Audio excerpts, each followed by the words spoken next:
கடந்த 2012ஆம் ஆண்டு டிசம்பர் மாதம் டெல்லியில் நிர்பயா என்ற மருத்துவக் கல்லூரி மாணவி மனித மிருகங்களால் சிதைக்கப்பட்டு கொடூரமாக கொல்லப்பட்டார்.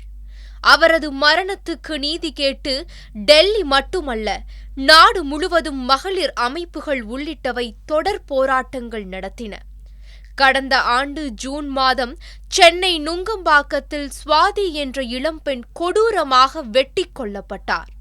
அவரது மரணத்துக்கு நீதி கேட்டு அரசியல் கட்சிகள் உள்ளிட்டவை போராட்டங்கள் நடத்தின.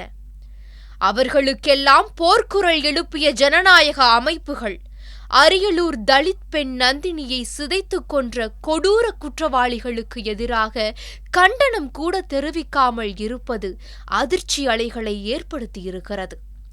ஒவ்வொரு தமிழரையும் தலைகுனிய வைக்கும் வகையில் ஒரு தலித் பெண்ணின் ஓலக்குரல் கேட்பாரின்றி அடங்கியிருக்கிறது. அரியலூர் அருகேயுள்ள சிறுகடம்பூரைச் சேர்ந்த 16 வயது நந்தினியின் உடல் ஜனவரி 14ஆம் தேதி அன்று கீழமாளிகை கிராமத்தில் ஒரு கிணற்றிலிருந்து அழுகிய நிலையில் ஆடையின்றி மீட்கப்பட்டது. கீழமாளிகை கிராமத்தைச் சேர்ந்த மணிகண்டன் தனது கூட்டாளிகளுடன் சேர்ந்து நந்தினியை கூட்டு பாலியல் வன்முறைக்கு உள்ளாக்கப்பட்டதாகவும் தெரிவிக்கப்பட்டுள்ளது.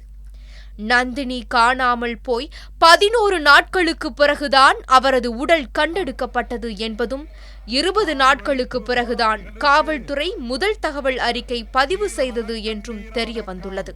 இதேபோல் ஊத்தாண்டிக்குப்பம் ஜெயபிரகாஷ், மாப்படையூர் சூரியகலா ஆகியோருக்கு ஏற்பட்ட அநீதிக்கு காரணமானவர்கள் மீதும் நடவடிக்கை எடுக்க கோரி விடுதலை சிறுத்தைகள் கட்சியின் சார்பில் மாநிலம் முழுவதும் ஆர்ப்பாட்டம் நடைபெற்றது. சென்னை வள்ளுவர் கோட்டம் அருகே விடுதலை சிறுத்தைகள் கட்சி தலைவர் தொல் திருமாவளவன் தலைமையில் நடைபெற்ற ஆர்ப்பாட்டத்தில் தலித்துகள் மீதும் பெண்கள் மீதும் தாக்குதல் நடத்தி வரும் ஜாதி வெறியர்களை கண்டித்து கோஷங்கள் எழுப்பப்பட்டன.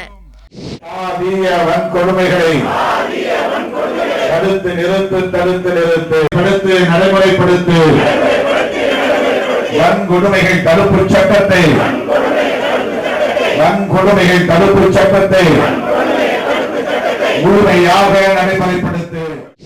ஆர்ப்பாட்டத்தில் பேசிய எழுச்சி தமிழர் தொல் திருமாவளவன் தலித்துகளுக்கு எதிரான தாக்குதல் நடத்தும் கயவர்கள் மீது கடுமையான நடவடிக்கை எடுக்க வேண்டும் என்று வலியுறுத்தினார்.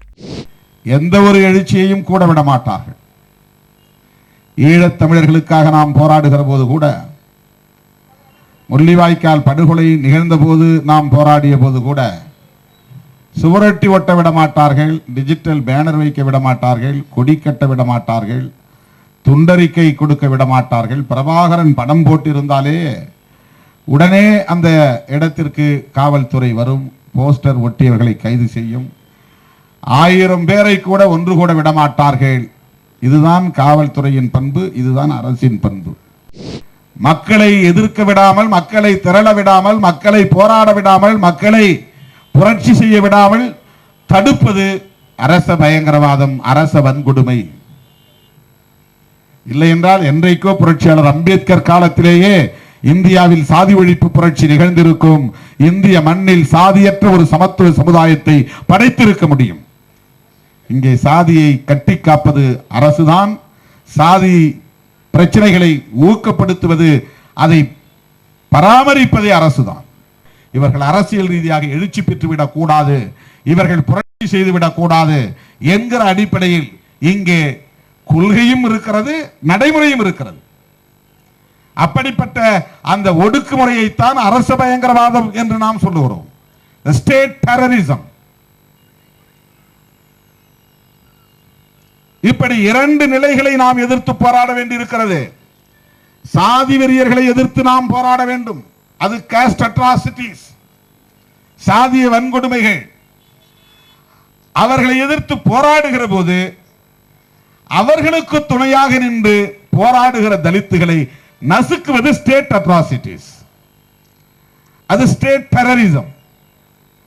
எல்லா இடங்களிலும் தலித்துகள் பாதிக்கப்படுகிற போது, இந்த தேசத்தின் உழைக்கிற மக்கள் பாதிக்கப்படுகிற போது அவர்கள் எழுச்சி பெற்றுவிடக் கூடாது என்பதில் மிகவும் கவனமாக இருப்பது சாதி வெறியர்களை விட அவர்களை பாதுகாக்கும் அரசுதான், ஆட்சியாளர்கள் தான், காவல்துறை தான் என்பதை நாம் புரிந்து கொள்ள வேண்டும். ஆகவே நாம் எதிர்த்து போராடுவது என்பது வெறும் சாதிய வன்கொடுமை அல்ல, மிக மோசமான அரச வன்கொடுமைகளையும் நாம் எதிர்த்து போராடுகிறோம். ஆகவேதான் இந்த போராட்டங்கள் இன்னும் வெற்றி பெற முடியாத நிலையிலே இருந்து கொண்டிருக்கிறது. முன்னதாக செய்தியாளர்களிடம் பேசிய விடுதலை சிறுத்தைகள் கட்சித் தலைவர் தொல் திருமாவளவன், தலித் பெண்களுக்கு எதிராக தாக்குதல் நடத்துவோர் மீது காவல்துறையினர் வழக்கு பதிவு செய்ய மறுப்பதாக குற்றம் சாட்டினார். அரியலூர் மாவட்டம் சிறுகடம்பூர் கிராமத்தைச் சார்ந்த நந்தினி என்கிற இளம் பெண் சில கயவர்களால் கூட்டாக வல்லுறவு செய்யப்பட்டு கொடூரமாக கொலை செய்யப்பட்டிருக்கிறாள். அதில் தொடர்புடைய முதன்மை குற்றவாளி என்று பாதிக்கப்பட்ட நந்தினியின் குடும்பத்தினார் குறிப்பிட்ட ஒரு தனிநபரின் பெயரை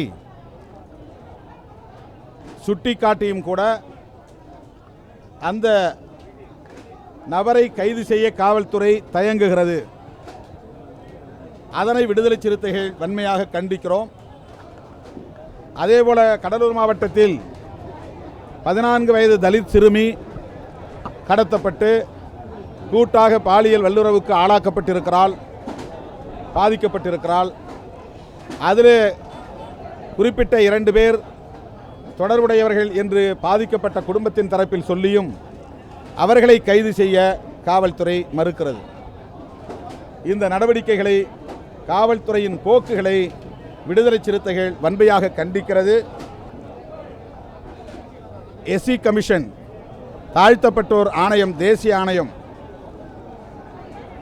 அந்த ஆணையத்திற்கும் இது கொடுமை குறித்த தகவல் அனுப்பப்பட்டிருக்கிறது. தமிழகம் முழுவதும் இப்படி சாதிய வன்கொடுமைகள் பரவலாக தொடர்ந்து கொண்டிருக்கின்றன. நெய்வேலி அருகே முத்தாண்டிக்குப்பம் ஜெயபிரகாஷ் என்கிற இளைஞன், பள்ளி மாணவன், சிறந்த விளையாட்டு வீரன், அவனை கொடூரமாக கொலை செய்திருக்கிறார்கள். அதில் சம்பந்தப்பட்ட குற்றவாளிகள் கைது செய்யப்படவில்லை, ஒருவரை தவிர. ஆகவே அரசின் ஓரவஞ்சன போக்கு, காவல்துறையின் ஓரவஞ்சனை போக்கை விடுதலை சிறுத்தைகள் வன்மையாக கண்டிக்கிறது.